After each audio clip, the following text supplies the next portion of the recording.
कि भगवान ने ये सबको बनाया, ये सारे कार्य अभी बहुत कार्य हो चुके हैं, बहुत कुछ भगवान के एक हाथ पकड़ के हम लोगों ने बहुत कार्य कर लिए, लेकिन सबसे मैं नहीं कहूँगी कि पुरुषों ने नहीं किए बहुत, लेकिन एक संख्या की उस पर कह रहे हैं सभी का साथ रहा, लेकिन संख्या की उस पर महिलाएं चाहे जितनी दिक्कतें आई हो, चाहे जितनी बाधाएं आई हो, जैसे कहा जाता बहुत बाधाएं बहुत सब कुछ, सबको पार करते हुए भगवान श्री कृष्ण को देखते हुए आगे बढ़ती गई और न जाने कितने कार्य हम लोगों ने भगवान का साथ पाके पूरे किए।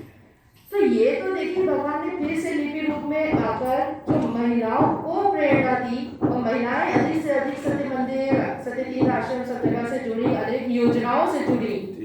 तो ये भगवान की ही प्रेरणा थी, ये लोगों को दिखाने के लिए कि कोई निर्बल नहीं है, कोई अबला नहीं है, महिलाएं बहुत कुछ कर सकती है, वो भी कर सकती है जो पुरुष शायद वहां हल्के हो जाते हैं। जैसे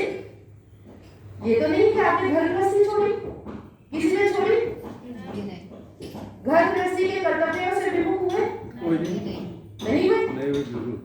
सब आप लोगों ने पूरा किया। बच्चे जब आप लोग जुड़ोगे, छोटे से बड़े हो गए,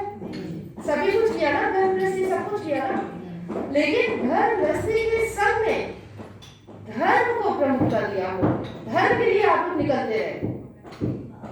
तो ये बहुत बड़ा उदाहरण, अगर आप लोग समझिए, एक पूरे विश्व के लिए उदाहरण है कि सब कुछ ये नहीं कि हमें त्यागना पड़े, या लोगों को लगता है भगवान के लिए हमें कुछ करना है तो हमें घर गृहस्थी त्यागना पड़ेगा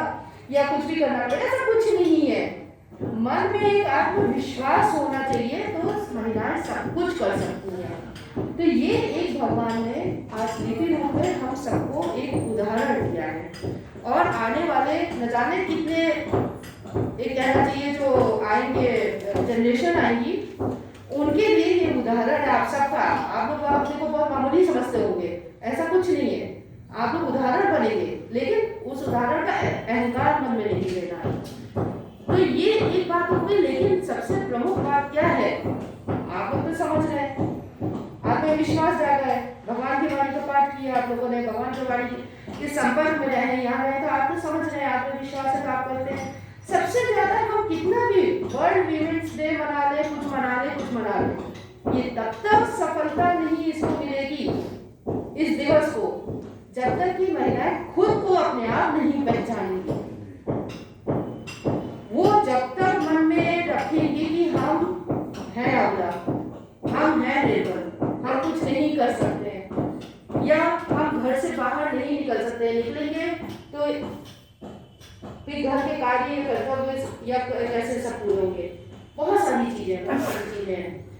और कहीं ना कहीं मैं ये भी कहती हूँ, सब दोष पुरुषों का, ये सब दोष नहीं है, कहीं ना कहीं बहुत कुछ संख्या में महिलाएं खुद भी काम नहीं करना चाहती, बैठना चाहती है घर पर, ऐसा नहीं है। अगर वो समझाया सब करें, क्योंकि एक आप अगर देखिए, भैया ने कई बार आप लोगों को बताया भी है, समझाया भी है कि महिलाएं अगर निकलती है, या हम ये नहीं कह रहे घर से बाहर ही, बहुत सारी चीजें ऐसी कि घर में बैठे बैठे हो सकता है, शिक्षित होती है अगर, तो भी उसका प्रभाव पूरे परिवार पर पड़ता है, वो जो बच्चे को छोटे से बड़ा करती है उन पर पड़ता है, पूरे समाज पे उसका प्रभाव आता है। तो घर में केवल बैठे रहना, केवल अपने को, आप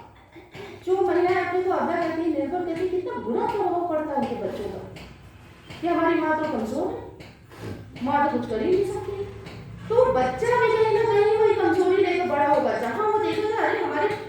मतलब जो भी वो कहता हो, डैडी पापा जो भी कहता हो, या मम्मी मम्मा जो भी कहता हो, कि दोनों सशक्त हैं, आप देखिए उस घर का बहुत सशक्त बनेगा। तो ये बहुत छोटा सा मैं आप लोगों को बता रही हूँ कि ये दिवस मनाने का तभी लाभ है, ये दिवस एक ढंग से ये जो मनाए जाते हैं, आप लोगों को याद दिलाते हैं कि आप में शक्ति है, लेकिन उसको हमेशा हर महिला को याद रखना है। ओम शिव।